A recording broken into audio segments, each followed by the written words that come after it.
Welcome to Lacrosse Classified, your go-to source for all things NLL and box lacrosse. We will bring you the biggest names and best storylines in the world every single week. So settle down and listen up. It's time for Lax Class.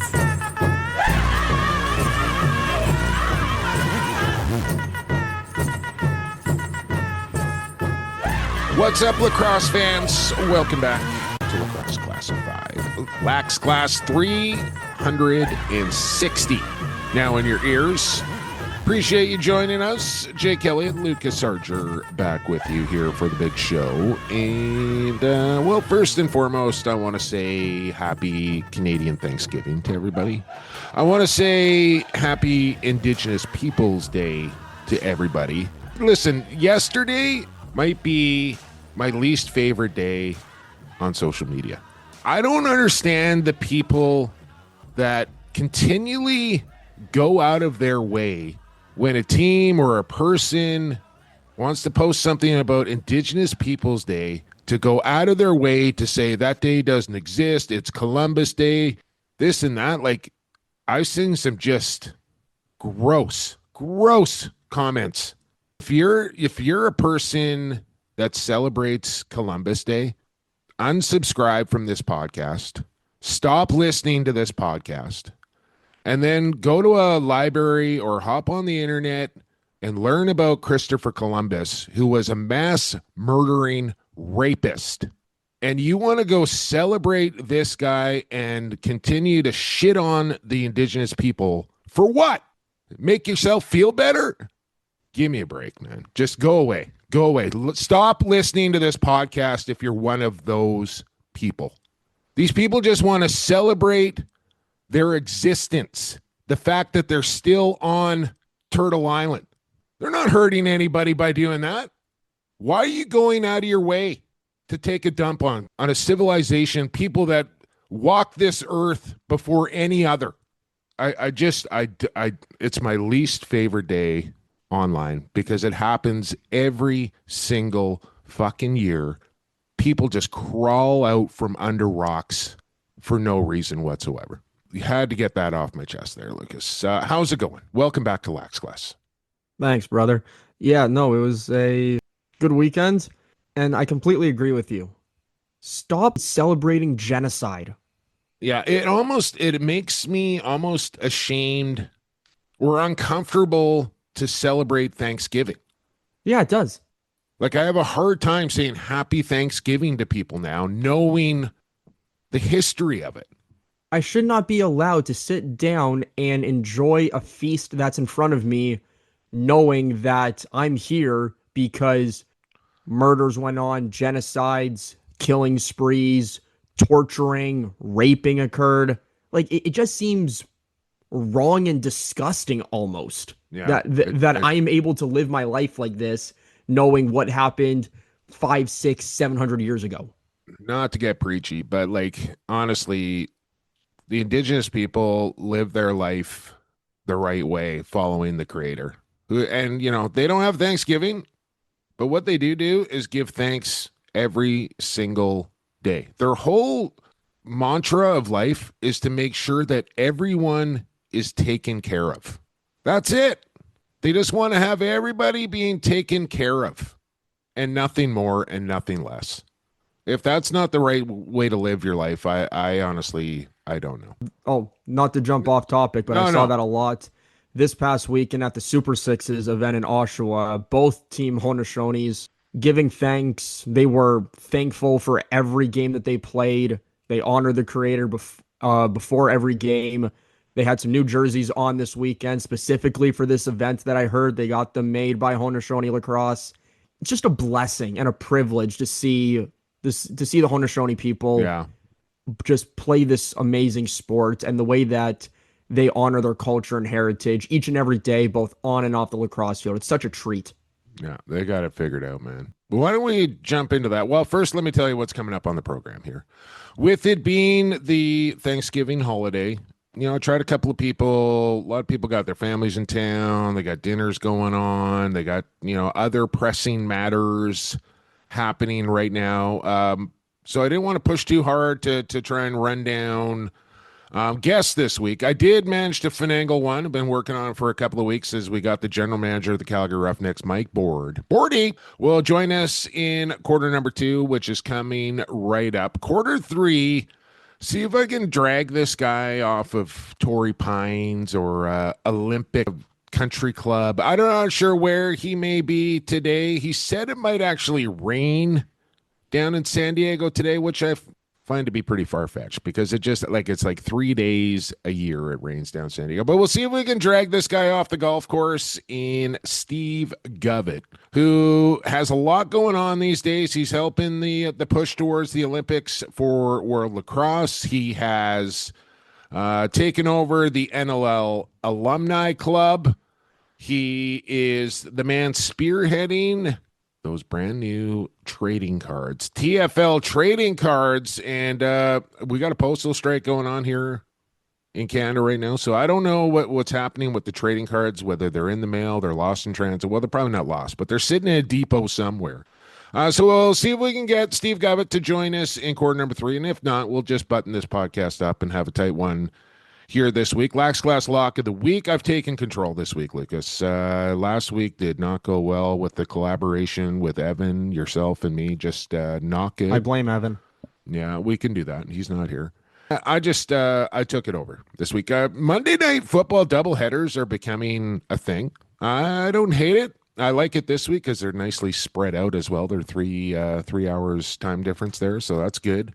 I do want to get, well, we'll have a goalie of the week. We will do that. We will have a big focus coming up here as well. Lax Class Lock of the Week at the end of the show. There's a bunch of things I want to talk about.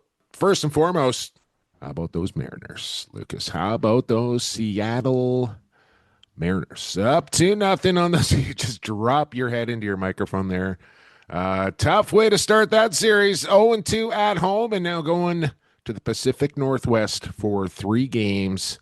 And a chance to go to the World Series, something that the Mariners, Tridents up, have never done.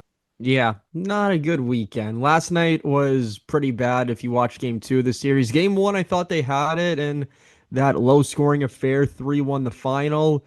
Toronto unable to do so. They should have won Game 1 after the Mariners had a 15-inning battle with the Tigers, but somehow Seattle was able to claw their way to a victory, and hey, I'm a Blue Jays fan. Everybody knows that. I don't deny it. But something that I love just in general is I'm just a baseball fan. So to see, even though it is against Toronto, to see the Mariners be successful and their whole second half of the season after the trade deadline and how well they did to win a division was pretty friggin' cool. A stat that I saw, get this, Jake. The last time the Mariners were in the ALCS was 2001. I was not even alive yet. I think it's 4 been times. A long time. Yeah, I think 4 times in their 49-year history or something they've been in the playoffs and have never been to the World Series. So still 2 more wins for those Mariners. And don't get off me with this Canada's only team. Cheer for your not being patriotic, this and that. Listen, I've been cheering for the Seahawks, the Supersonics, all of it for a long, long time, since I was a young child. And you're telling me if Toronto suddenly got an NFL team, which is never going to happen in our lifetime, that I would suddenly have to cheer for whatever Toronto's NFL team is because they're the only team in Canada when I've been a lifelong Seahawks fan? Get out of here with that. Get out of here with that. That's my local team just down the I-5 there. So go Mariners. You mentioned sixes here, Lucas, and we've been talking a lot about the sixes here over the last couple of weeks, maybe more than we should, but let's talk some more sixes here before we get to the big focus. Right in your backyard this past weekend, and listen, there's nothing more in life than I enjoy watching Canada beat the USA in the sport, any sport really, but especially the sport of lacrosse. Gold and more gold for Canada at the Super Sixes. I did like that during those medal games, they allowed a little more physicality, I found. They were letting the boys muck it up a little bit, and I think it proved to be a more entertaining game to watch in my humble opinion. The talent level was off the charts as well. Yeah, no doubt. Everybody knows that I'm an advocate for officials, and I don't deny that at all. The officiating crew that was brought in for Super Sixes this past weekend, as opposed to the Atlas Cup, they haven't had the majority of them, I'll say that, haven't had the exposure or the high level sixes training that the crew at Atlas Cup did. So that might be in part why they allowed more physicality to go, because they're not used to seeing sixes at that high a level. That could be it, especially on the men's side. For the women's, there were more. So the way that they split the officials this past weekend was I think there were only 2 officials that did both, the men's and the women's discipline. Everybody else was just men or women. So for the men's official side, they hadn't been exposed to high-level sixes before, hence why there was more physicality. On the women's side, they reffed it and they officiated it like it was at the World Games this past year in China and at the Atlas Cup. But I do agree with you. Letting the boys play a little bit, more bodies. The Americans were not too happy, though, with the officials, with the crease calls. There were far too many in the eyes of the U.S. that probably made a difference maker. If I recall, the refs waved off, I think, 4 or 5, and it ended up being a 5-goal game. So, again, I could bring up Netanya in the officiating pretty quickly if the old Americans want to go down that road, Lucas. But again, giving out cards for kicking people out of the game for blocking a shot. Yeah. That's only in the women's game, thankfully. Not in the men's, but yes, I still do agree with that. That was a good weekend there, though. It was. I mean, it was, nice I finally got to meet Teddy Jenner. I finally got to meet Teddy. What a treat. What a treat that must have been. Oh, that was definitely. Definitely. Him and Keelan Pilon on the call this past weekend, and nice to be able to watch the medal games at least there from. I would have, been nice to just been streaming that whole weekend, but they got the medal games in there. So shout out to Terry Rayner and the crew over there at Lacrosse Canada for making those available to the fans on World Lacrosse TV. I don't know who else was involved there. I'm assuming maybe Scotty Neese and a couple others at World Lacrosse made that happen. So good stuff there, and we'll just kind of see how sixes continues to develop. We talked a lot off the top here, Lucas. I don't know if we need to just get into mindless chit-chat. I think we discussed a lot of things here already off the top, and we still got a big program to come as well, and everybody's tuned into Lax Class for lacrosse talk. So that being said, let's talk a little lacrosse this week in the Big Focus.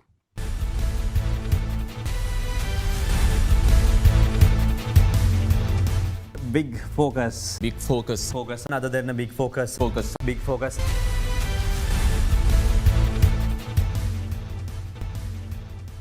Big focus, big focus, big focus. Big Focus is brought to you by Rycor Construction. I saw Rye from Rycor Construction. He was back east at Mercyhurst checking out a little fall ball, watching his boy Josh play. I think they had the Alumni game going on back there as well for the Lakers. I didn't see the final or anything, but it looked like a beautiful day back there in Pennsylvania, I think, Mercyhurst. I should probably look that up. But if you want to look up Rycor Construction, www.rycorconstruction.ca is their website. At Rycor Construction Inc. is their social media. And you can see how they make it stand out for you. Whether it be interior or exterior renovations, they do everything. Kitchens, bathrooms, full home renos, additions, flooring, finishing, backyard transformations. Did I mention they do everything? They do it all, and they make it stand out. Tons of experience.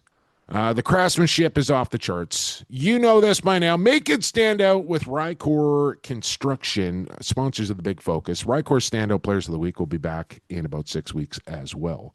Big Focus this week is obviously the NLL CBA. Still no signed deal yet, but, kind of poking around a little bit with a number of people sounding pretty positive here. I know people are starting to get a little impatient. There's been a lot of scuttlebutt that the deal's done and we're just waiting for the announcement. It's not done yet. I can tell you that I think most, if not all, of the major topics have been signed off and agreed upon. Now we're down to the kind of the short strokes here a little bit, and some of the language that is in the CBA just kind of getting cleared up and signed off on. We still need to get this voted and ratified by both sides as well. I know they're meeting on a daily basis, if not twice a day, and long periods of talks as well. So both sides are working hard at this. Both sides want a conclusion to this, and we're going to get there, folks. It's going to happen. Just stay patient. I'm thinking by the end of the week, we could hear an announcement that they've reached an agreement, and I think as early as maybe this time next week, we'll see free agency open, and training camps will be like a week away from happening. So it's coming up quick. Hang in there. Stay patient. Things are on the right track.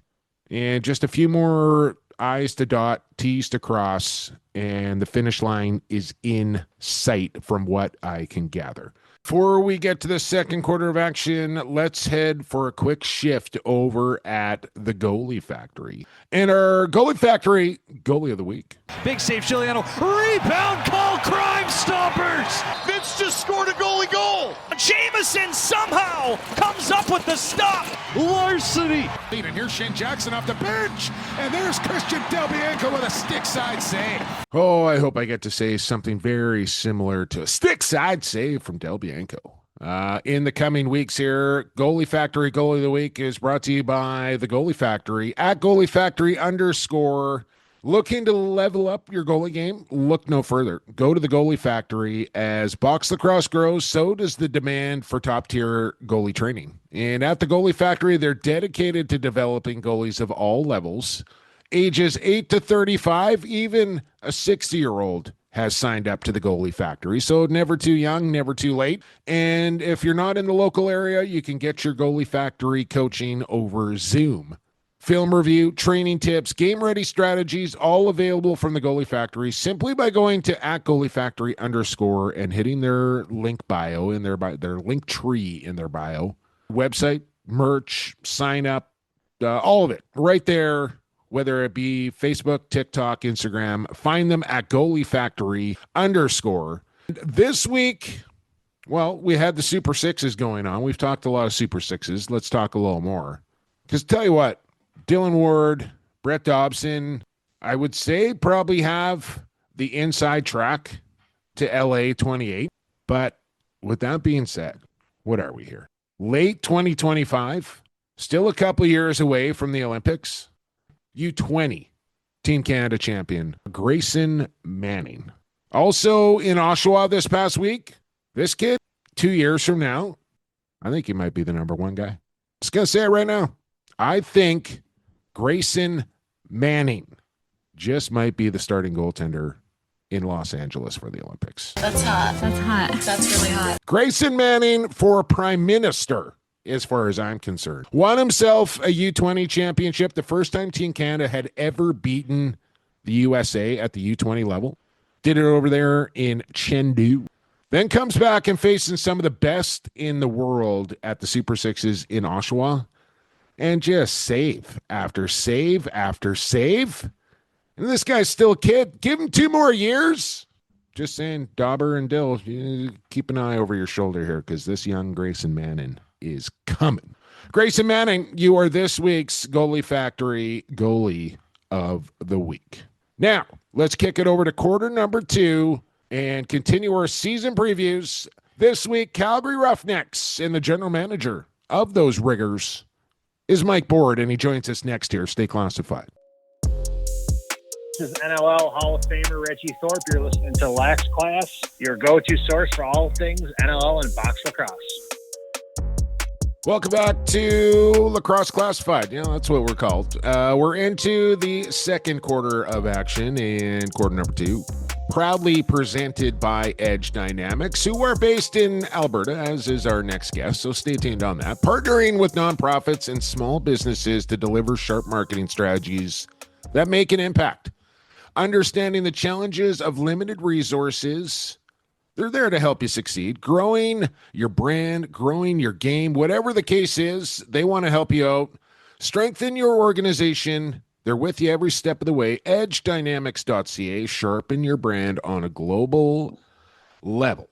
We thank Edge Dynamics. We thank our next guest for joining us here on Lax Class this week. Been trying to run him down. Well, we've been trying to run him down for probably a better part of the year. He was fishing the last time we tried to get him, but he's been a busy man. He is the general manager of the Calgary Roughnecks. He's also part of the labor relations board of the NLL front office. Mike Board, back on Lax Class. Bordy, good to see you. Welcome back to the show. How are things? Pretty good. Great to be here finally, and we have a connection that we can use this year instead of one out of the woods last year. Yeah, we had to pull a shooter out of who knows, Boston Pizza or something there last year, but glad to have you back this year. And I know no CBA to speak of quite yet, Mike, and I know there's been calls going on for probably the better part of the last 10, 12 days on a daily, if not bi-day, or 2 a days, and all the rest of it, trying to work towards an agreement here, a collective bargaining agreement. I know you weren't on the call this morning. I got a couple updates from a couple people. I think things are moving along. It sounds like the bigger things have been kind of agreed upon, and now we're down to some language, dotting some I's, crossing some T's, but sounds to me like we're getting closer and everything's still pretty much on schedule here. I think teams are starting to make some plans for training camp and exhibition. How about you? Yeah, I think I would agree with that. I think there's some, fine tuning of what's been going on in the talks, the frontline talks on the CBA. And in the meantime, in the background, I think teams have, been planning as though, we're going to start camps on X date, and the scrimmages and, those kind of things, they have to be, planned. We can't plan those in a week. So I think a lot of those things are being done and being firmed up now. And if things have to change, then things have to change. But I think the shift right now is probably more towards we're going to get this thing rolling fairly quickly. Biggest question I've had multiple people ask, I'm having Mike Board on. What do you want to hear from Mike Board? Biggest pressing question that I've had so far, Mike, the turf. What are we doing with the turf this year in Saddledome? We're still having the same turf. I would say we have a new building coming on here in Calgary in 2027, and I think that would be the time that if we're going to make a switch, that would be probably when that's back happening. To the red. We're going back to the red. Well, we had some red on it, but I don't think you could have a full red floor. There's too much anger in looking at that for a couple hours, I think, in that color. But haven't really got too far ahead on that. But I think that would probably be a safe look at that point. Jumping from the turf to the boardroom there, Mike, you had a pretty successful draft day, I would say, jumping back a couple months ago. I don't like to toot my own horn, but in the mock draft that I had Kyle Pepper going to you guys right at that spot, and he seems to be a pretty nifty player that you guys picked up. What'd you like about Kyle? You know what? I think it's his versatility, I guess. Swiss Army knife he can do a lot of different things.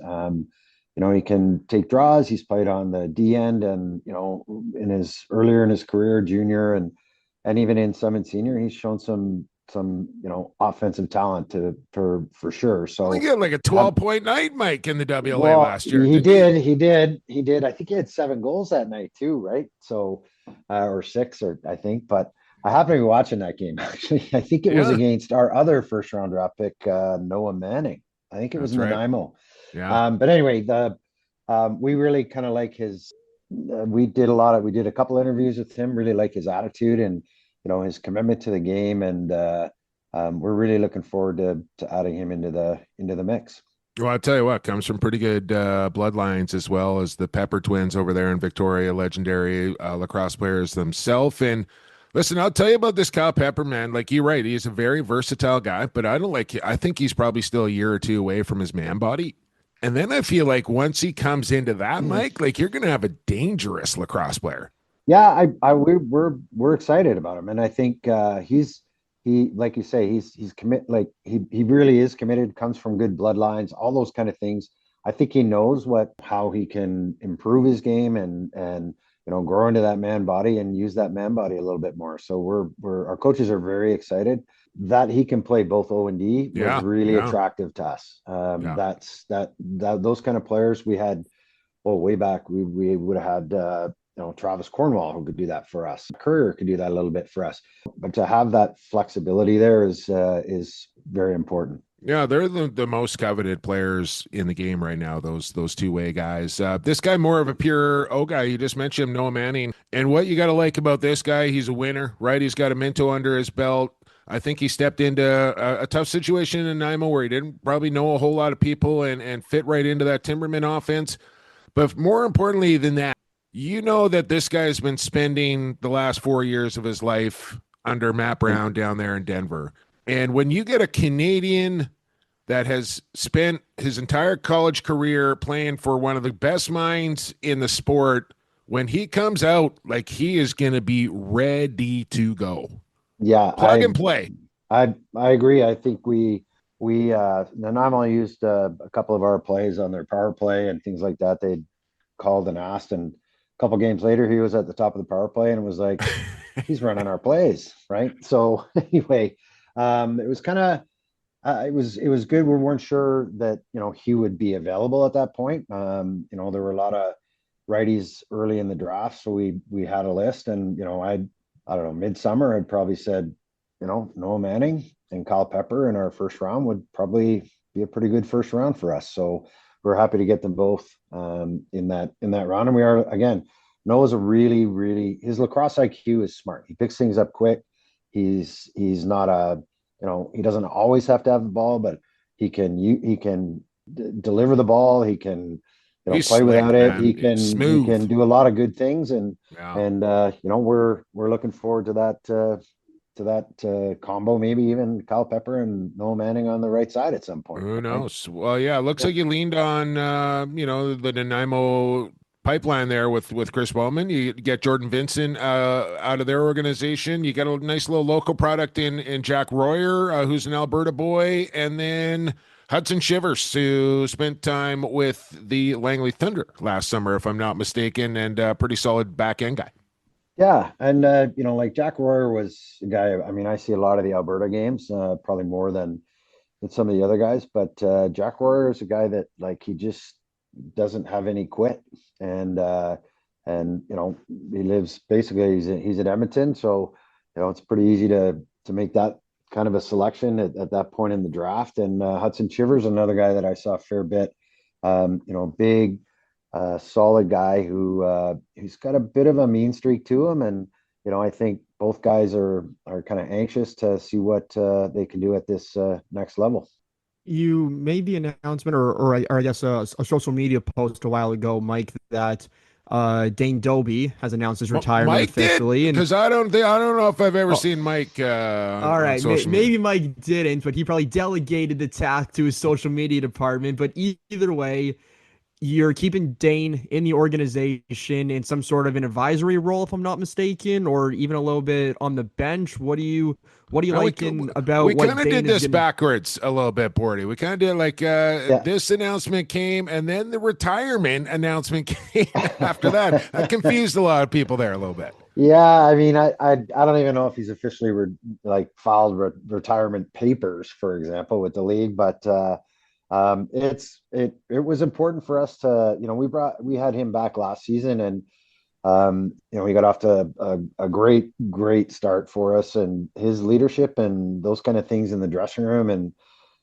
it just became apparent to me and others in the organization that if this guy was, if Dane was going to step away from the game, let's bring him into our management team. And it was really kind of a bit of a no-brainer to bring his knowledge, into our lacrosse operations. And he was at the draft with us, and did an absolute ton of work on the draft and spent a lot of time in the rinks for us out in British Columbia. So it was it's great. He's another guy who's got the high lacrosse IQ. It's in his blood, and I think he was sort of born to continue in this game as a coach or general manager or whatever it might be. So I think he's going to test those waters with us this year, and so far it's been great.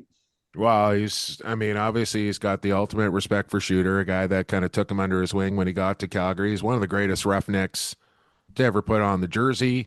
And like you mentioned, the coaching did a pretty nice little job there for the junior Adnacks in the summertime, helping Did he put things turn around when he arrived in Toronto? Yeah, put another ring on the purple and gold there as well as we speak with Mike Board. It's not all sunshine and roses there in Cowtown, though, Mike. A lot of turnover over the last couple of years, and probably some more to come here this year, I would think, with a lot of unrestricted free agents on that roster. Correct me if I'm wrong, but you put the franchise tag on Mr. Morning Shoot Around over there. It's okay to say the name, fellas. Morning Shoot Around. Look it, I'm still alive. Tyler Pace under the franchise tag, which leaves some other guys available to be plucked off your roster. Yeah, among them, Reese Kelly. I'm looking at our list. Reese Kelly's, Jesse King, Curtis Dixon. Those kind of guys that are throughout their careers. Are we in conversation with those guys? Yep. You have. Okay, I was just going to ask, do you have a contingency plan in place to, whether you think they're coming back or not think they're coming back? You must have a general idea of what's going to happen. Yeah, I think we haven't, no one's really fully committed with the CBA stoppage and you could talk to players, but you couldn't really talk numbers with players. So it's more, where are you in your career? Where are you in your life? Like, what do you want to do? We're doing that with our players and with other UFAs that are out on the market. So we've probably got, plan A, B, C, and D, and it could be any blend of that ends up being on the roster and at training camp when everything starts. Another name on that list is a goaltender who began his career in Calgary and he returned last year to you midseason, Mike, and one Nick Rose. I assume you've had conversations with him a little bit. Any indication if Rosie will be back in Alberta, or what's the latest going on with him? No, I would think, to be perfectly honest, that he is probably leaning, to be back in his hometown again or near his hometown, but we're still kind of having conversations. We had a lot of very good conversations and it's been very transparent. Rosie's a pro and, we're not going to hold a gun to his head and he's not holding one to ours. And so we'll have some conversations probably here in the next week or so and see where it goes with, when we acquired him, we were 50-50 that he might stay for another year. So, when we had to go out and do the Del Bianco deal after that, part of the process was to make sure that we got a good young goaltender, and we think we did in Aiden Walsh. So, that would be how we may have to proceed. But again, there'll be lots more clarity probably in the next week or two. The contingency plan in Aiden Walsh, I don't think it's all that big of a step back, man. He looks like he's ready to kind of, he can win you games, but he looks like he's ready to be a consistent number one guy in the league. He's right on that tipping point. Yeah, I think, goalie development is trickier to predict than some of the others and, some of the other positions in the league. But I think he's shown steady improvement, since he became more of a regular in the NLL. And we're not afraid to let that happen, to be honest. And it's really a conversation between us and Rosie. And if he comes back, then we've got a great tutor for perhaps another year for Aiden to develop under, or, we put Aiden in there and blow the whistle. Taking a look. Oh, yes. Let's play some. You got that, eh, Jake? Yeah, it's like Pavlov's dog, man. Yeah. Taking a look at your schedule for this upcoming season there, Mike. Not the best start, I'd say. Three of your first four games are on the road, so a bit of a tough one to start, wouldn't you say? I do have to say one thing before you give me your answer. Again, a little tough on the road. Week 1, we get Battle of the Prairies. Or sorry, week 2, I should say. Week 2. Yeah.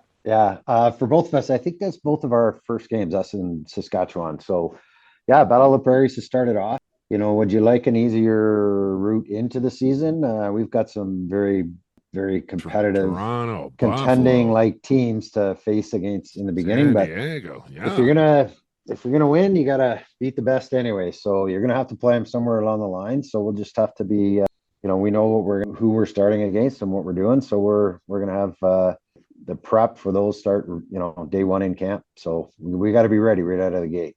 Saskatchewan, Toronto, Buffalo, San Diego, Vancouver.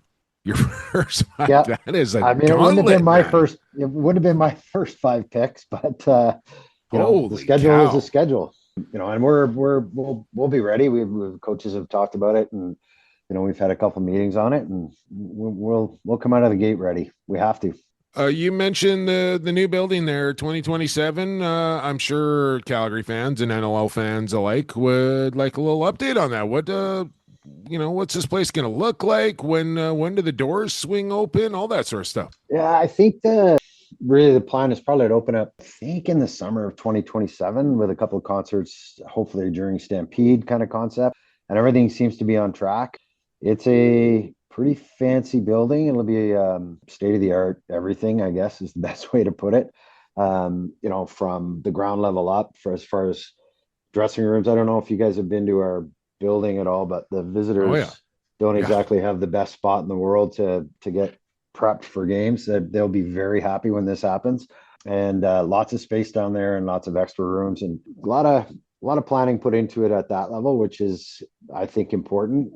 And, I can't wait to see your office. Yeah, they haven't shown me if I have an office in that building yet, but yeah, that it's I think it's an exciting project, and it's going to have lots of activities out and around the rink, it's sort of a community gathering place for this part of the city, and it'll have some easy access, and you know, everyone here is pretty excited about it right now, and there's a lot going on and a lot of construction. That my route into this office at the current Saddle Dome changes just about daily as they block off another road to do another portion. Oh yeah, so I mean, it was a maze to get in there to begin with. Now I can't imagine with the construction going on. Yeah, that parking lot that you used to have to drive by is now a big hole with concrete pillars coming out of it and that kind of stuff. It's impressive, and as far as I know, it's on time and on budget, which is even better for everybody.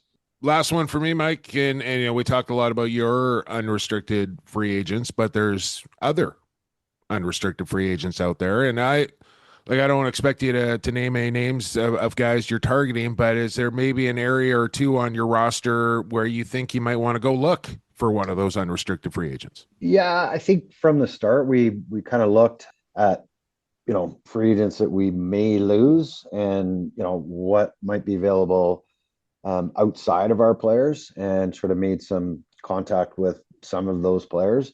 We're kind of willing to take a look at how we can improve our team through free agency, like not any specific position. It's, you know, have the conversations with guys and say, you know, is Calgary an option for you? And, you know, if they say, well, no, I can't, then, you know, you move on, kind of thing. So we had those kind of earlier on, you know, starting to begin to circle back sort of last week and the rest of this week, I think, to sort of see where things head. Mike, fantastic job as always, man. It's always a pleasure, guys. Keep her going. Yeah, thank you. We will, and look forward to seeing you at some point here during the National Lacrosse League season, whether it be, I don't think you guys are coming to Vancouver this year, are you? I don't think we do. Vegas? You going to Vegas? So maybe I'll see you in we Vegas. We do go to Vegas. We'll see you down there. All right. All right, Mike. Sounds good. Thanks, man. Thanks, guys. Appreciate it.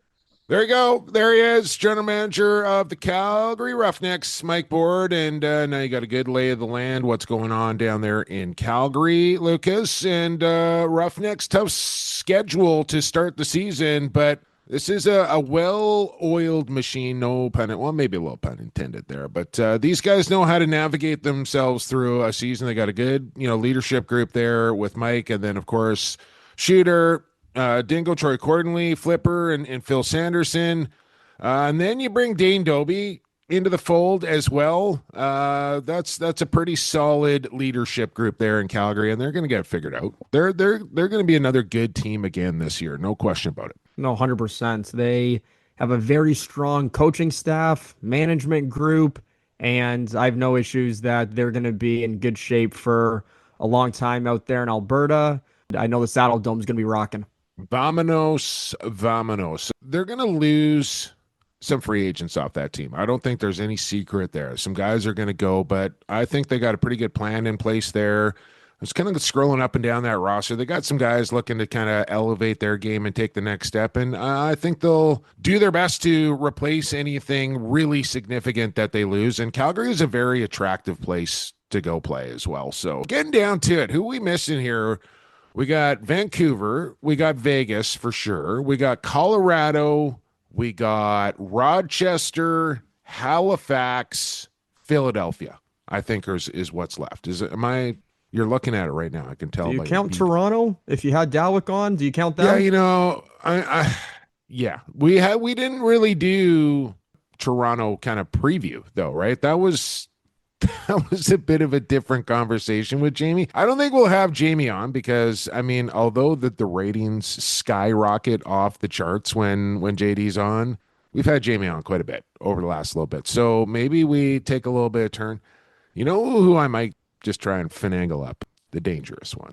Let's see if we can get Dan Dawson on to talk a little Toronto Rock. New assistant coach with the Rock this season. Love having a little chin wag with Dan Dawson when it comes to lacrosse. So maybe we'll try and get Dan on for Toronto. I've been trying to run down Kurt Stiers for the last few weeks here as well. And, for anyone that's had text conversations with Kurt, it's always an interesting endeavor. And he's been a tough wrangle, I will say. Sometimes the reception's a little sketchy. Sometimes it's a travel day. Sometimes he's just walking around in the forest. So we'll try and get Kurt Stiers on. Who else? Paul Day is going to join us. He's committed. Dan Carey, we're going to get him. Pat Coyle's been ducking and dodging. We'll get him lined up.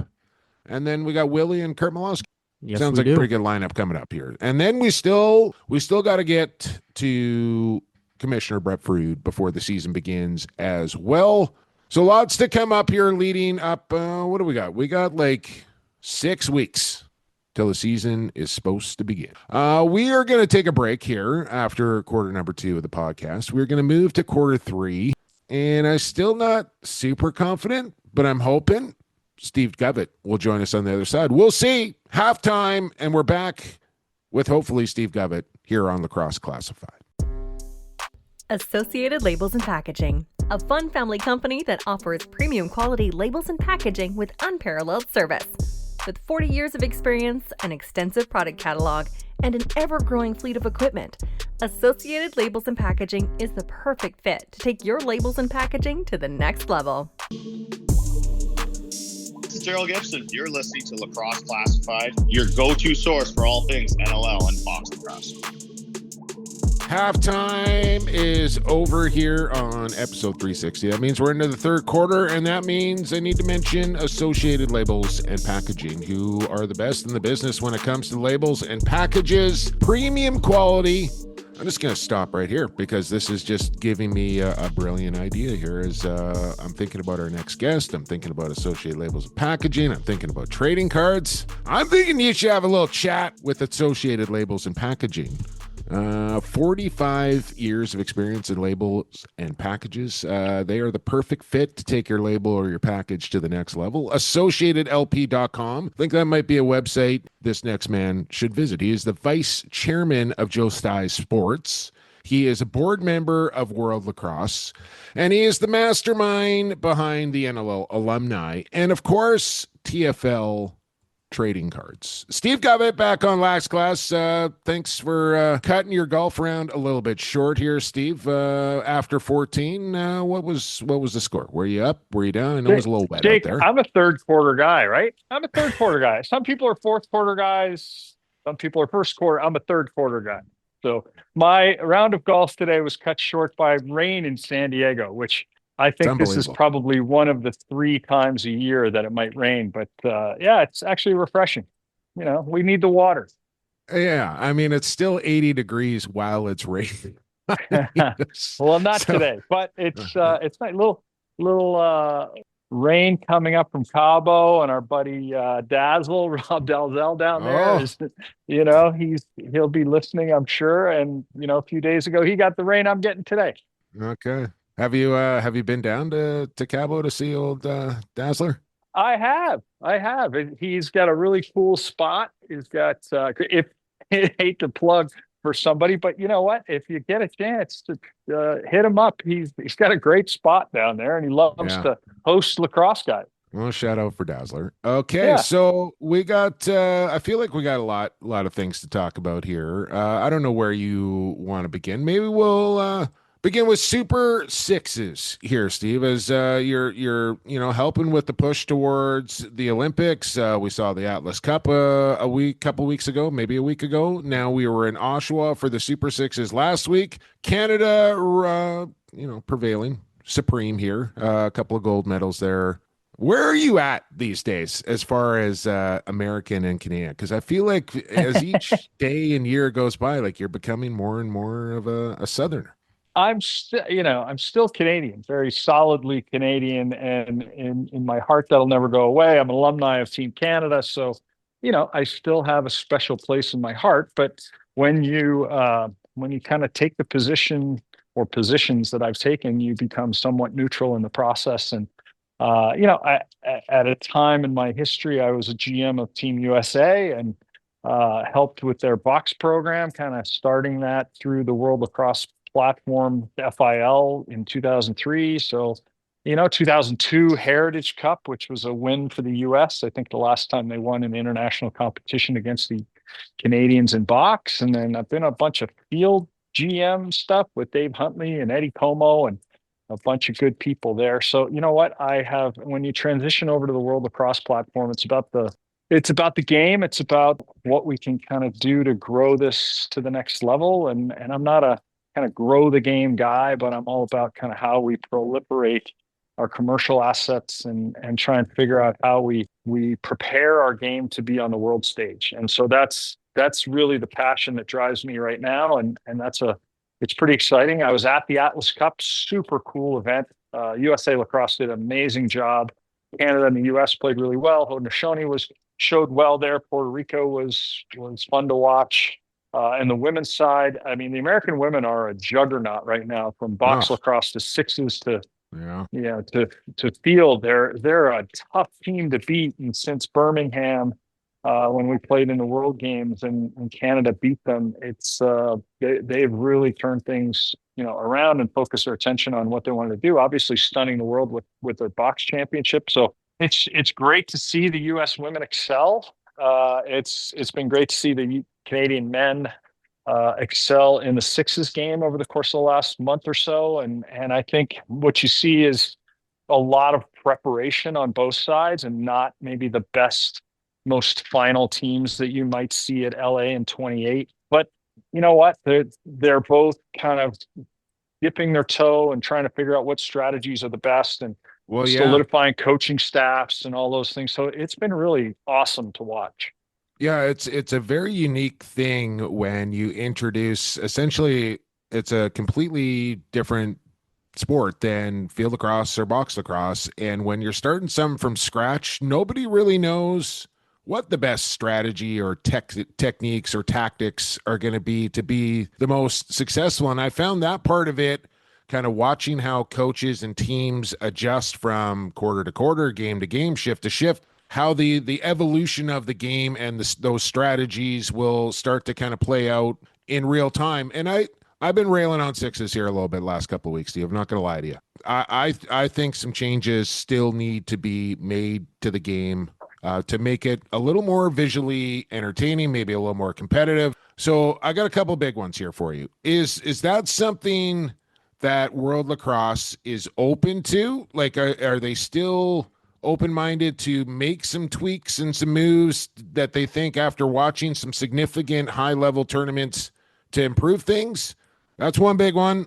And I'm just going to get the second big one out of the way so we can move on to other things. And that is the progress or lack thereof of the Haudenosaunee's bid to get into Olympic competition. Do we know where we're at with that?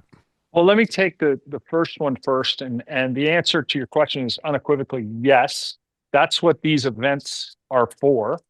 They're for the teams to prepare and for the coaches to prepare for strategies and whatnot. But it's also for great feedback and to watch film, and for World Lacrosse to garner a ton of feedback from the players, from the coaches, from the members in World Lacrosse, from people who are quote unquote in the know and understand the game, and the rules makers and the rules committees. They're spending a ton of time trying to figure out what are the tweaks, what are the best way to approach this. We're getting towards the timing of, it's got to be set in stone and we got to be ready to go because qualifiers start, next year.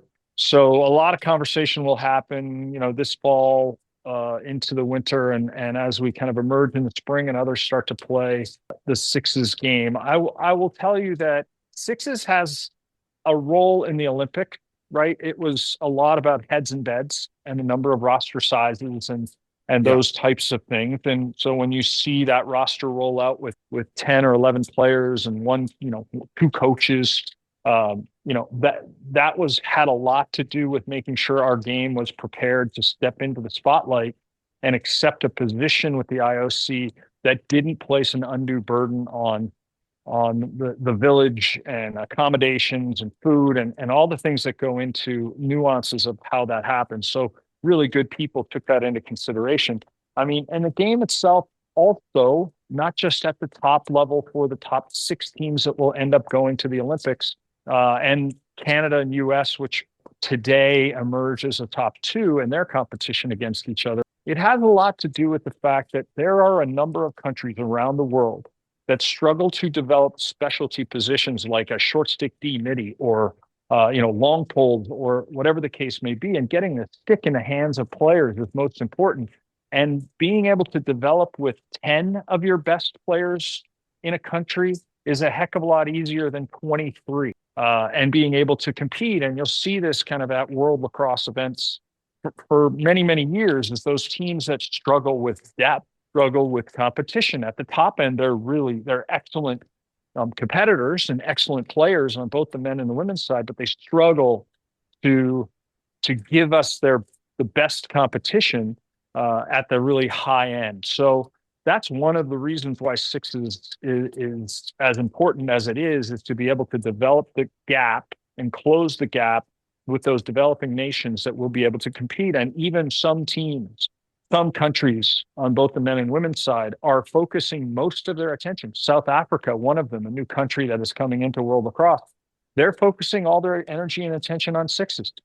They're not focused on tens or box because box is very infrastructure intensive. They're focusing their attention on Sixes because they can get much better, much faster. So hopefully that answers your question. Yes, we're tweaking. Yes, we're talking. Okay. Yes, we're doing all those activities to try and make that game better. And I could go into rules and whatnot and minutia, and that's no fun. But the point is it's being addressed. The second question you have is it's a much harder, much more nuanced question.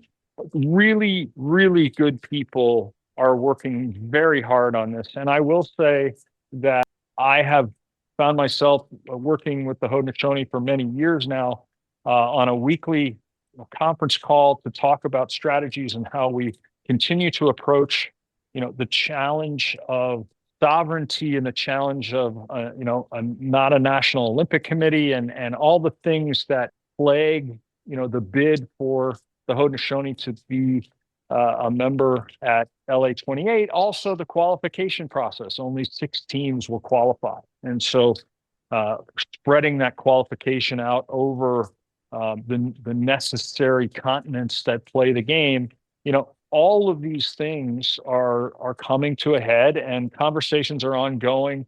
I certainly can't speak to where we're at kind of very specifically and current events and current kind of, let's say, transactions or correspondence between the parties. I can say that good people are working. Haudenosaunee, World Lacrosse is working very diligently together. They're in lockstep, and there's very positive momentum and discussions around all this. But it's a nuanced process, and and the IOC, quite frankly, they are the judge and jury as to how this plays itself out. And they, Christy Coventry, the new president of the IOC, she's in charge, and they have rules in place. They have certain parameters in place, and they're observing those and working with, kind of all parties involved to make sure that the outcome is as they suggest it should be.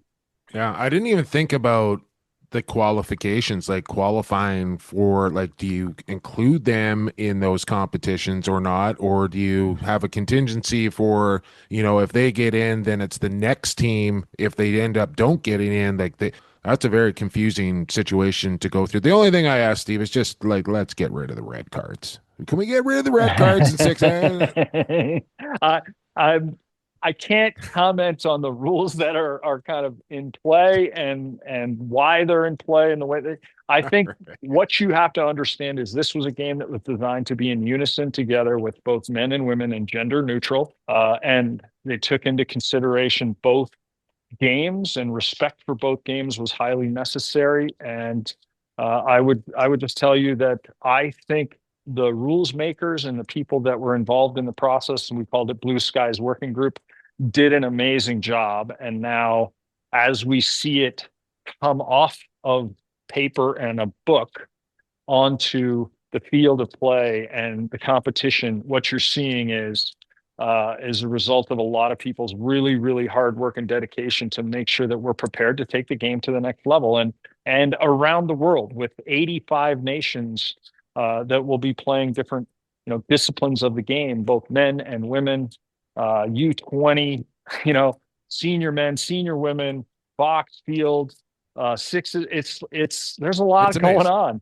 That's a amazing. lot going on, and it's a small staff that is working extremely hard. And so credit to Jim Scher and his group there, Eric Parthon, Christy Cahill, Kim Rogers, TJ. The people that are working on this every day are tireless. And so it's excellent to see for the good of the game. No doubt, Steve. It's amazing to see, and everyone's looking forward to it.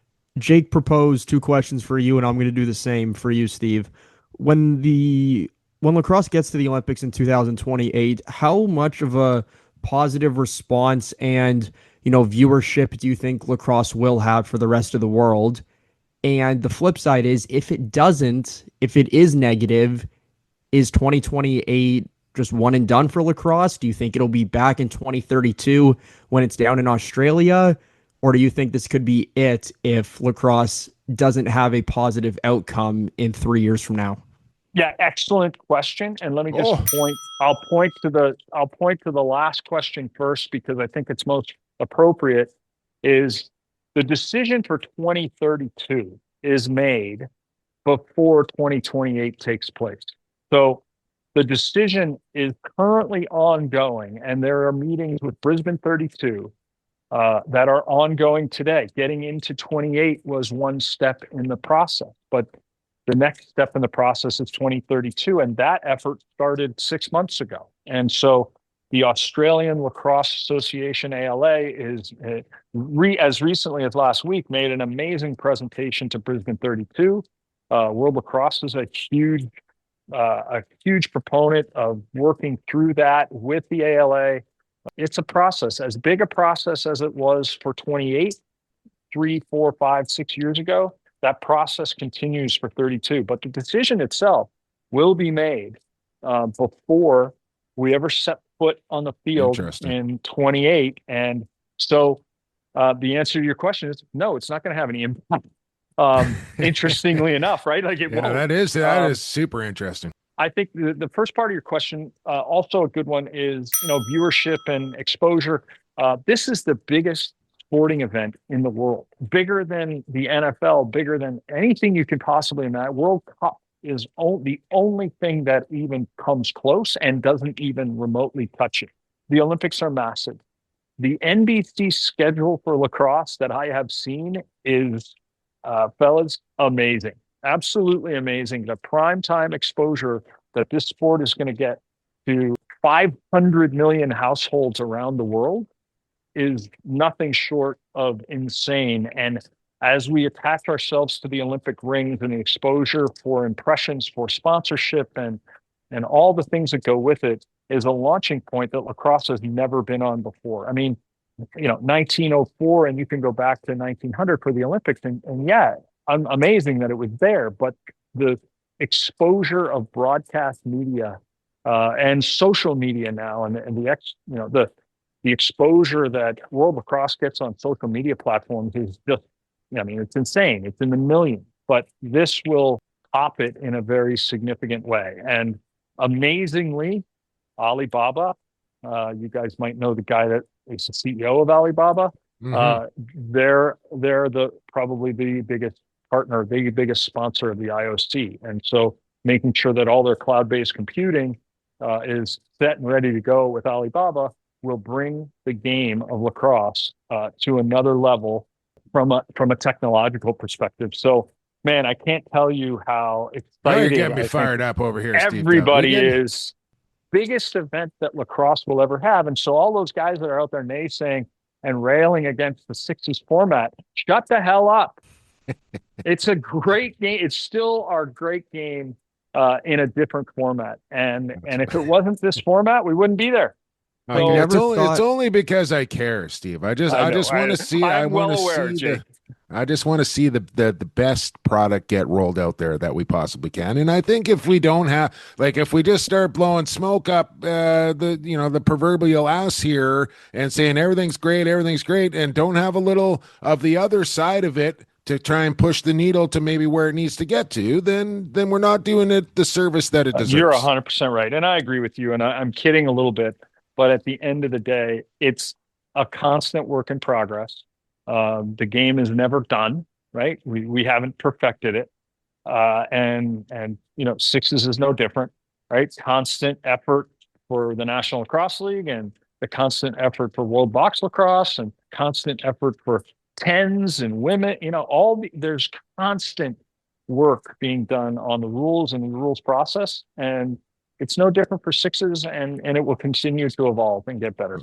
Okay, well, that makes me happy to hear. Let's, we still have a number of topics to discuss here, Steve. So let's move on to NLL Alumni. Let's do that. You've gotten this going. Tell me more about the NLL, because it's been a while since we've had you on the pod here to talk. I know this is, a little bit older news, but still something that's important. And I know it's kind of connected to the NLL Hall of Fame, which I'm also always clamoring about. So fill me in here, NLL Alumni, and maybe an update on the NLL Hall of Fame. Yeah, NLL Alumni, I think it's a passion project for me from a club perspective. Just growing that, we're probably at 100 members. Would I like it to be more? Absolutely. I think the focus has been for us on the trading card and collectible space, but the Alumni Club is something that we're actively working on. I think there's going to be a big rollout here over the course of the next month with regards to benefits for the Alumni Club and for all those players out there and the fans that want to be a part of this. You want to go check it out. We're going to have some announcements in about 2 to 3, 4 weeks that are going to lay out probably about 8 to 10 really solid partners that are going to give all the members a number of benefits that allow people to do all sorts of things, from travel to merchandise to golf events and golf activity. And so a lot of stuff is happening kind of behind the scenes. And so for those people that have joined, they haven't seen a ton of progress, and I apologize for that. For those people that haven't joined, I'd really like to see you join. Where do they go, Steve? Where do they go? Part of it. NLLAC.com. So happy to kind of send that out to your group.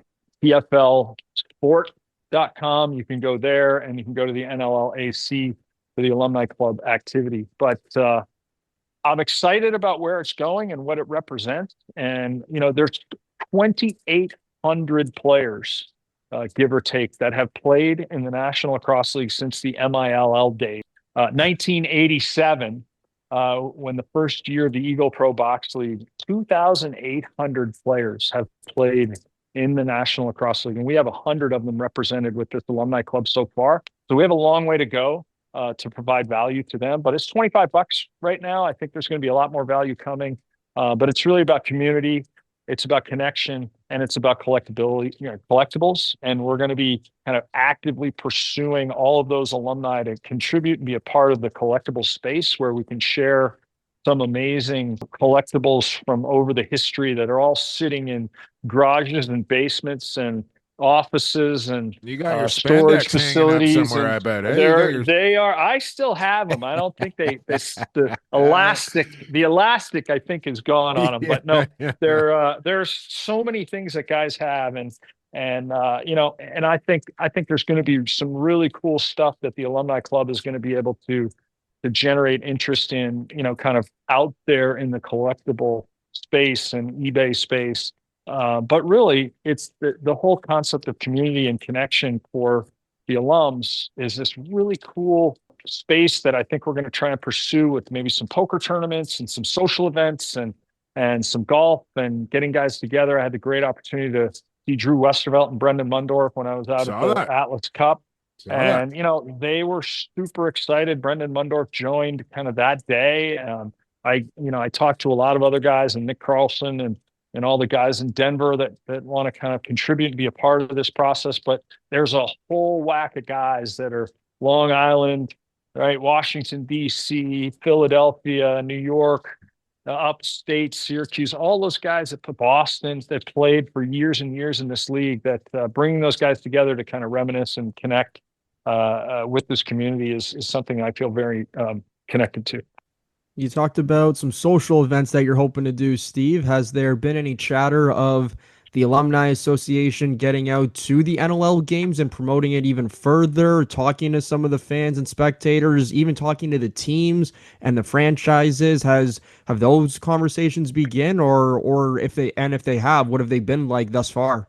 Yeah, I mean, look, to a man, every person that I've talked to about the Alumni Club is excited about it and wants to be a part of it. And when I have the opportunity to chat about it, they kind of get pretty energized. And so would I like to go to every NLL game? I stopped doing that. And, so I don't have to travel so much anymore. But the bottom line is the answer is we want to be out more. And I think we're planning an event that's going to take place probably in the greater Toronto area because of the volume of players that are there. But I think that'll migrate to, upstate New York and some of the other East Coast locations, Philadelphia, which is a place close to my heart, and we'll start to see more activity. But today, no plans for those. And I think our focus right now is rolling out the benefits package and getting that kind of squared away in the next few weeks. And then we'll go from there.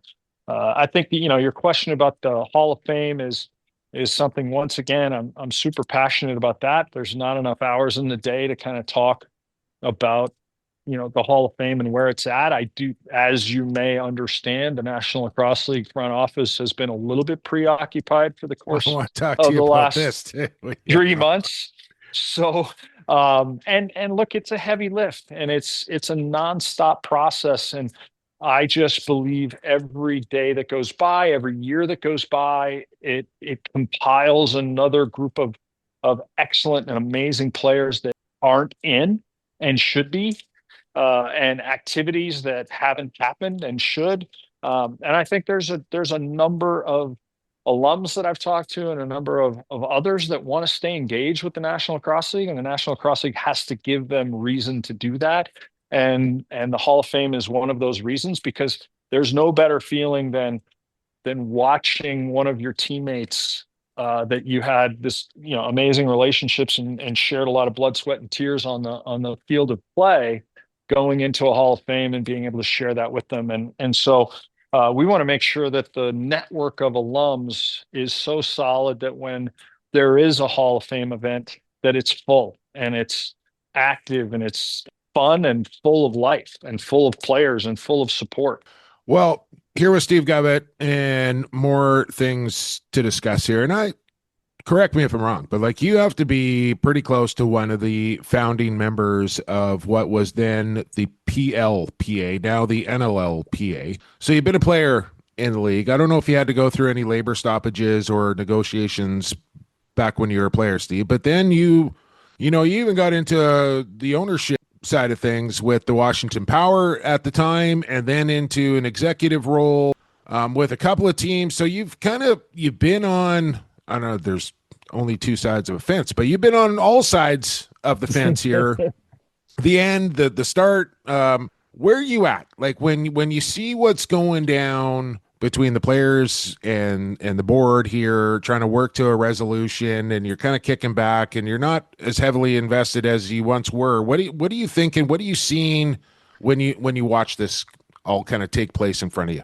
Well, I hate to say I've seen it before. But I go back to 1994 when the PLPA was formed, and the first big labor dispute was the summer of 1997 when the league became the National Lacrosse League, and you saw new owners come in, and you saw the divestment of the single entity owner and Russ Klein and Chris Fritz. And, the negotiations back then with Russ Klein and Chris Fritz were pretty one-sided. It was, there was a lot of take it or leave it type of activity. I think there were pivotal moments specifically in years like 2005, 2004, when the National Hockey League locked out. And then there was this platform in 2005 where what really kind of it was a huge moment in the National Lacrosse League, and a lot of people don't recognize this, was when non-dressing players took a playing salary. And at the time, there was a player, and you remember this player, Jake, Brad Darren, who played for the New York Saints at the time. Brad Darren brought a grievance against the league that the owner in New York was not going to fly him in for games. And he was, he wanted to play, but he didn't want to live in New York. He wanted to play in New York. And it was a pivotal moment because that was the deciding factor in National Lacrosse League players have to be flown in. And so that fly-in players became a thing. And so to be competitive with teams like Toronto and Buffalo, you had to start flying players in. Now I was in the kind of Brad Darren. I never would have pegged that. Darren was that case was the Unreal. case that kind of changed the face of the National Lacrosse League. So non-dressing players, this one, and then now you started. Colorado comes into the league in 2003, puts teams on the west side of the Mississippi, and this mass expansion starts. And so populating those teams, right, and procuring players became a bit of an arms race. And the money wasn't massive, but it changed the face of the game. And then somewhere around 2009, 2010, there was a deal that got done in the CBA where the concept of revenue sharing started to come into play. And it started after, right, the 2005 lockout in the NHL, where they started this concept of hockey-related revenue. And it's been a discussion for many years. Back then, the concept was introduced. George Daniel was the commissioner. And so then profit sharing with the players and then audit rights and all these things started to creep into the CBA. So this has been a long-standing process. Couple decades. And so what I can tell you, long story going back in history, and hopefully it's somewhat entertaining to your crew.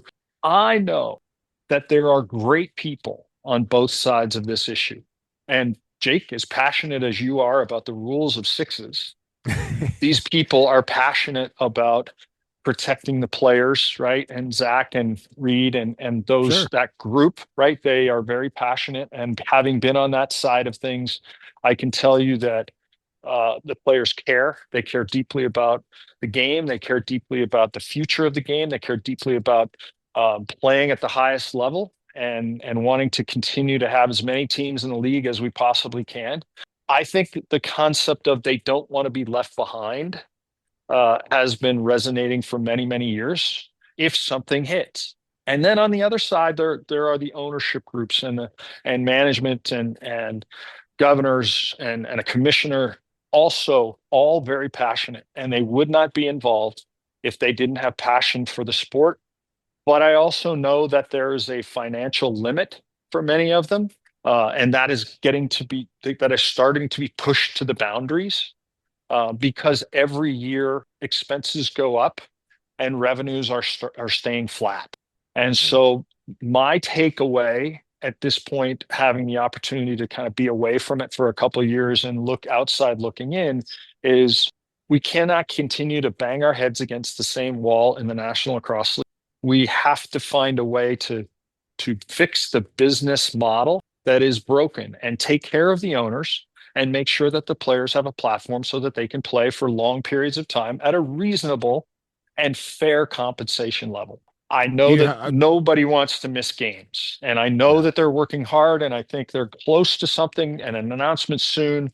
But frankly, the model's broken, and we need to do some analytic work on when should we be playing the game, when, where, how many games, how long, full-time, part-time, every possible scenario should be studied and strategized around. And the challenge has been that, the current commissioner is working so hard for this league and so hard for the owners, and the owners are all putting money, dollar after dollar after dollar into this, and focus and attention is on trying to fix the current structure. And fix the model as it stands today, that nobody's looking for a new solution. So I think that's in order in the not too distant future, my personal opinion. I think that is a wonderful proposition. I wonder, would that be somebody that the league would, both sides would probably want to invest in this and go out and hire somebody to do these studies, to do the research, get the data on all those things like you just mentioned. Are we playing the season during the right months? Are we playing on the right days? How many days should we be playing? All these things. Would that be something that an independent person would be hired in to kind of do all that work, or would that happen in-house? It's a good question either way, right? Because I think it can be tackled internally, but I do think that somebody has to know the business model inside and out. Somebody has to know kind of all the nuances here of how this works to be able to address it, because I don't think you can just hire a management consulting group to look at this and go, it's not that easy. I laugh because we've talked about helmets in the National Lacrosse League for a long time, and it's not easy to explain to people that we wear hockey helmets with masks on them. And that sounds silly, but they're not lacrosse helmets, right? And people are like, well, just wear lacrosse helmets. And so a management consultant will walk in and say, well, just wear a lacrosse helmet. It's nuanced, and there's history and tradition. And I think this will cause some heartache and some pain, but I think it's necessary. And I think it's necessary to show the numbers, and it's necessary to show what needs to happen, and whether it's a full-time structure and it has to be grandfathered in, whether it's, I think, again, the union and the league and the ownership, the commissioner, they all want the same thing. They want prosperity in the National Lacrosse League, and people just have kind of different ways of trying to get there. Yeah. And so, and it's unfortunate that every 3 or 4 years we have to go through this and we have to hear about it. And it's hard, but it's a necessary process. And it's a challenge when you have struggling and failing teams and teams that are going away and expansion and contraction, and you have things that are happening like that. It's a challenge. The result of those challenges are, very passionate people that care deeply about the league and the National Lacrosse League, and some of them care deeply about the money that is being paid and being lost. So all very good people. I have many colleagues and friends and people that I have gone to battle with on both sides of the fence, and a lot of love. And I just think that's, kind of where the rubber hits the road, is making sure we find that common ground. And I think they've done that. And I think it's been a heavy lift for a lot of people over the course of the last 3 months. But make no mistake, passionate people that care deeply about the National Lacrosse League. No doubt. And just for the record, I've always said, I think the players deserve every single penny that they can get. Just be careful. I don't disagree with that. Hard, I don't disagree. I want to see them get paid, and I paid a lot of them. I want to see them get paid as well. And so, by the way, so do the owners, because they're the ones paying them in most cases, right? But you also have to have the ability to invest in something and make money, and not just make it a passion play. It's got to attract others. I get that too. It can't be a black hole. It can't be a black hole that's not good for anybody. Steve, these guys have billions of dollars. What's a few more thousand? It's not a big deal. Yeah, no, I get it. But some of it, honestly, some of it in this case is these guys don't want to be embarrassed. No. And they don't want to go into their dinner club, or they don't want to go into their friend group of other guys that aren't investors in the league and look at them and sit at the table and go, yeah, I invest in lacrosse, and they just laugh at them. They don't want to be laughed at, right? So they got to win too, I hear you. We've had you for a while here. Last one for you, and I keep these trading cards from the World Box Lacrosse Championships is what I want to say. I've never been a big trading card guy like Steve. Back when I was a kid, I'd get the cardboard gum out of the pack, and we'd stick that in the mouth, and then we'd play the game where you threw them against the wall, and whoever got theirs closest, he kind of got to win that card, that sort of thing. But I've never been a big time card collector. But it seems to me that there has been a big renaissance here as far as collectibles and trading cards go. Like, this is becoming a big thing again. And it seems to me also that TFL and the National Lacrosse League are coming back into the market at almost the perfect time, aside from the fact that Canada Post is on strike right now, Steve. So I don't know if you can update the people that are expecting their cards in the mail coming. But TFL, tell me about it.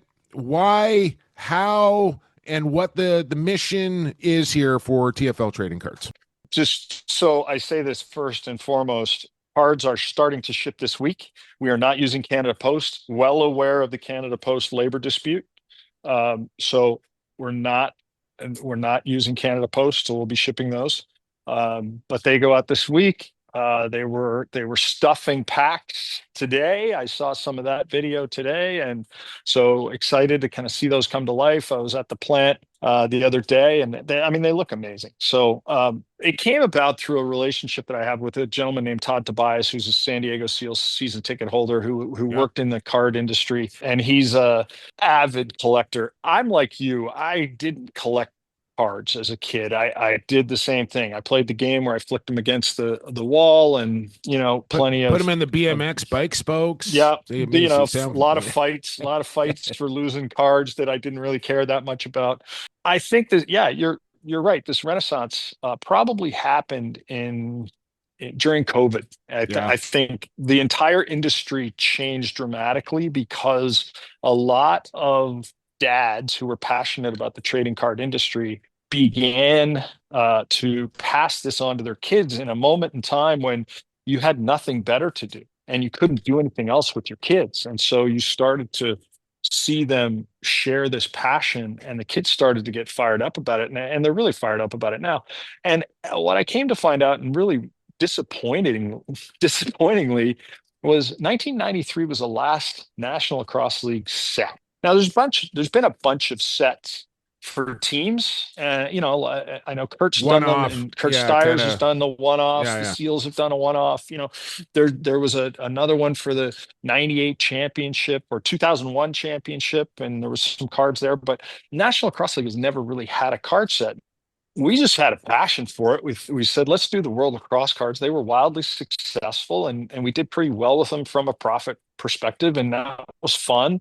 So we just kind of went to the league and said, hey, can we get a license to produce cards? And they said, well, they already had this Leaf deal. And we said, well, it doesn't have to be exclusive. Like, let Leaf do their thing. We'll do our thing, and we'll see who kind of delivers on that. And so Leaf has done theirs, and we have 123 subjects. We went super deep to make sure that we had 8 players per team represented, and all the rookies that you can think of. And we went with 5 legends who I have, great relationships with, and got them to sign the cards. And that was really fun, and getting those into packs. Those actually went into packs today. So that kind of started the passion for the project. And it's been a ton of fun. I mean, honestly, it's not that difficult. It's just nuanced, but starting to create the really what's a legalized gambling platform, right? In trading cards, because you open a pack for $20, so 12 cards,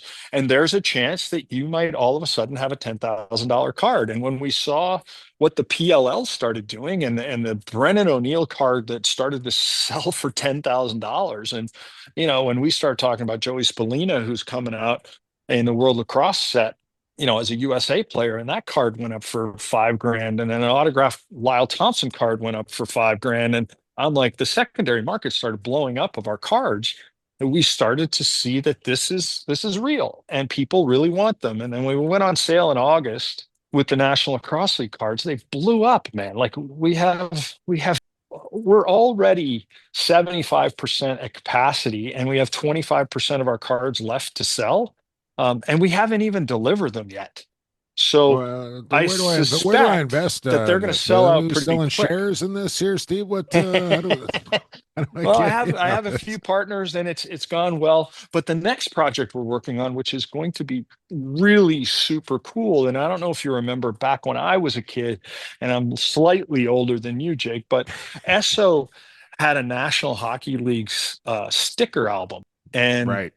Esso, right? You used to get the album, and you'd fill it in with stickers that you could purchase, at Esso stations. Yeah. And it was a great kind of promotion for the Esso brand. And so we're doing the exact same thing in the National Lacrosse League, and an announcement should be coming soon. But opening night, we're going to launch. Every team is going to be giving away 1,000 sticker albums to as a premium item for every opening night. And the sticker albums are amazingly designed. They're super cool, and they're a ton of fun. And then we're going to sell sticker packs, packs of 5 stickers. And those things are going to come out. And I'm hoping that we get an announcement out here in the next couple of weeks that's more formal, and let everybody know that, these things are coming. And, other things we're working on. We're working on sticker sheets. When we saw the sheets coming off the press of these trading cards, I'm like, you know what? I want one of those to frame and put in my house.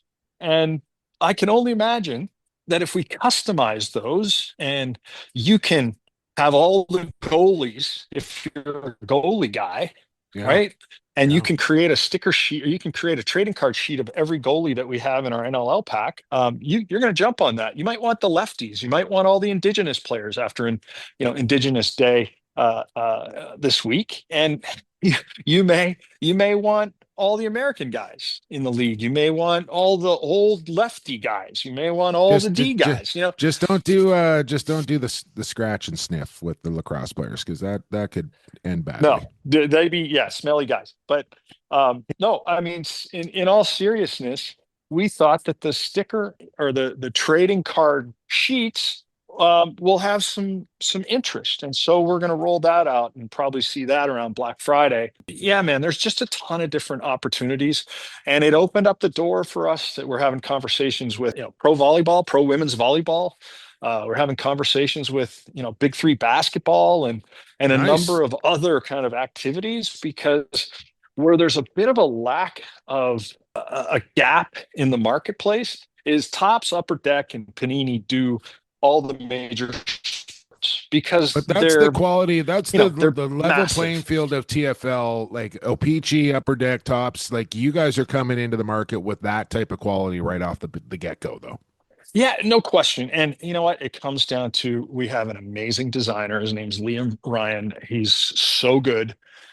He's a gem. He truly is a gem, and everything that we're doing is because of his vision and art and artistic touch. And the cards that we're putting out, that everybody will start to see in the next couple weeks at their door.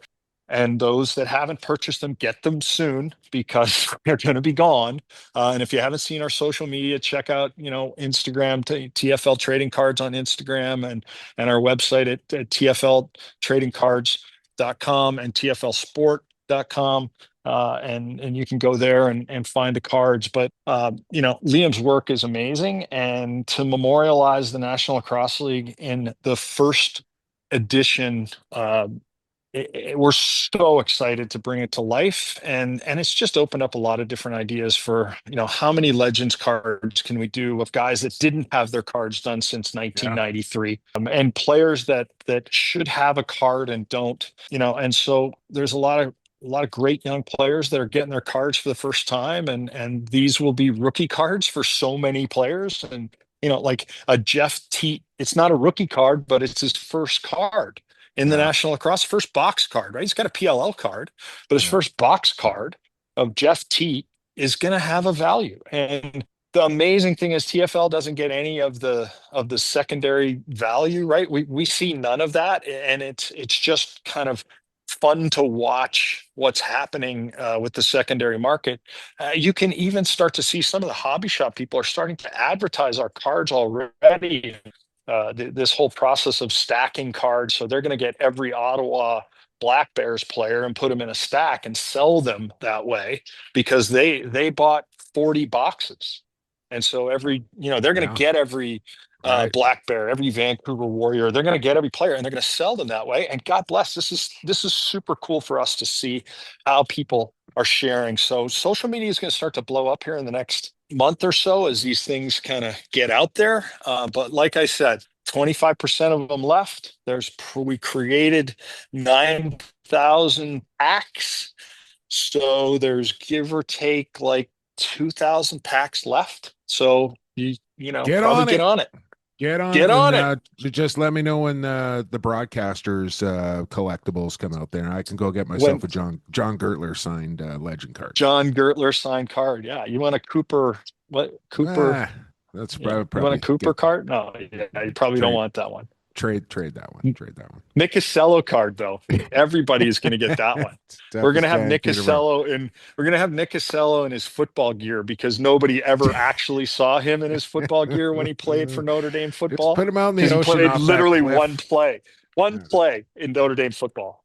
Put him out in the ocean on that cliff and see how that one sells. Steve, just let me know where to transfer the money to get in with TFL. I got myself an American bank account now. You know that. I am aware of that, and thank you for doing that. You're welcome. There was one more thing I wanted to mention, and I can't remember what it is. I hope I get a couple of games down there in San Diego. Steve, I'll bring some extra plastic. I'll take you to famous Morley Field, and we'll catch up in person. Yeah, no, we're super excited about kind of the upcoming season and the launch of the cards and the trade and the sticker albums and all the stuff going on. And isn't it great that we're pretty sure these guys are going to start on time this year? So well done to ownership and Brett Frood and the work that he did, and Brian Lemon and all those guys at the league office. And great job to Zach and Reed for giving us lacrosse back. Absolutely, man. Always a pleasure, Steve Govett. Keep up all the good work with all the stuff you got going on, and I'm sure we will chat soon. Thank you. Bye, Jake. There you go. There he is, Steve Govett. He's got a bunch of titles there. So I ran him off the top, and it's not coming to me right now. It's been a long program as it is, and we still got more to come. Lax Class Lock of the Week. We'll finish it up here on Lax Class 360. Stay classified. Hey, this is Zach Courier. You're listening to Lax Class.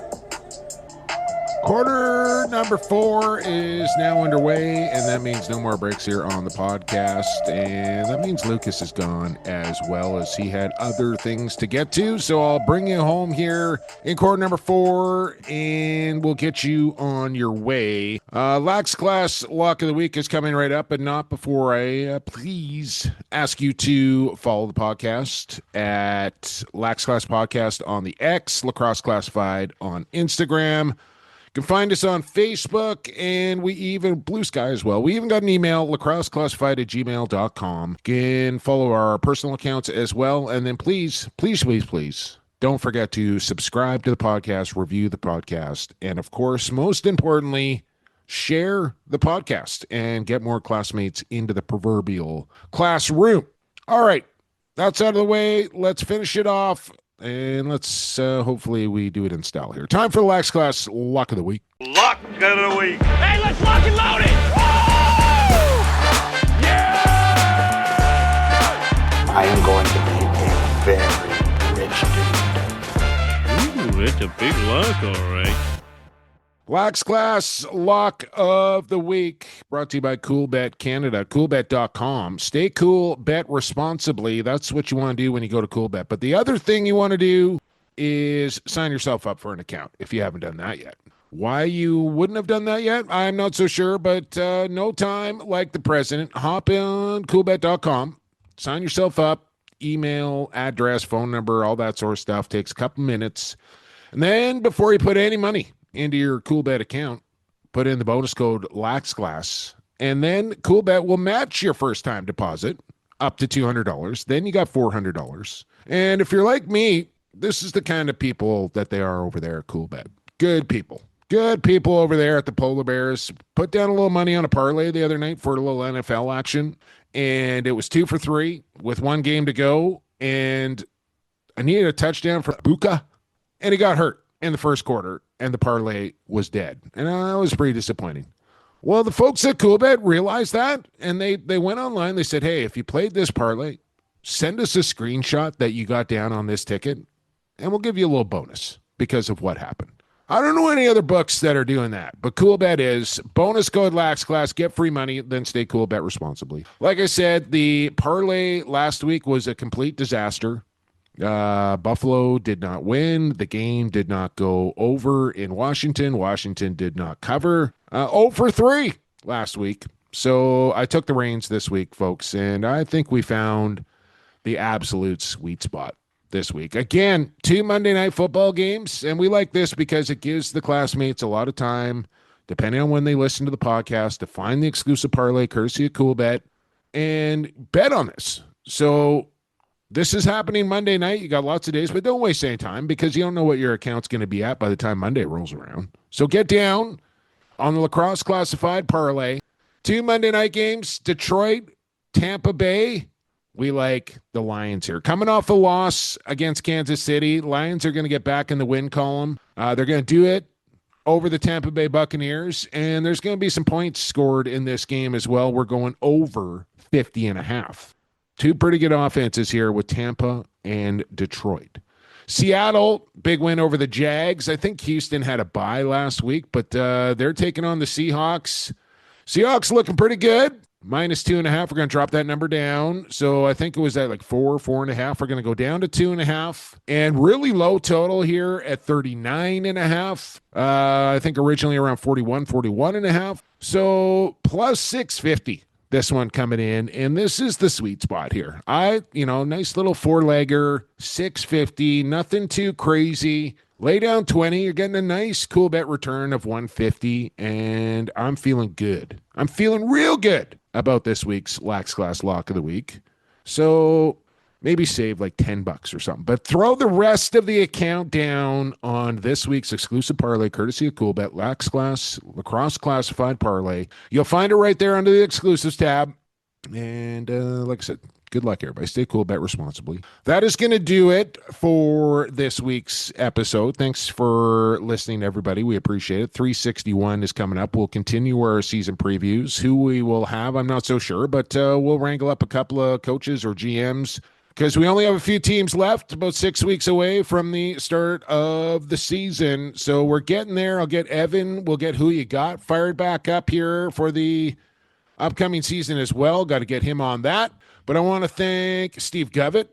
Big, long chat there with Steve in quarter 3. Mike Board, Calgary Roughnecks, quarter 2. Lucas is gone, but I want to thank him as well for co-hosting this week. And to you, of course, the classmates, for listening each and every week here to Lacrosse Classified, which is sponsored by Associated Labels and Packaging, Rycor Construction, Edge Dynamics, the Goalie Factory, and our good friends at Coolbet. But that's going to do it. We'll talk to you next week. For Lucas Arger, I've been Jake Elliott, and for the fastest game on 2 feet, and for the creator, stay safe, stay healthy, and stay classified.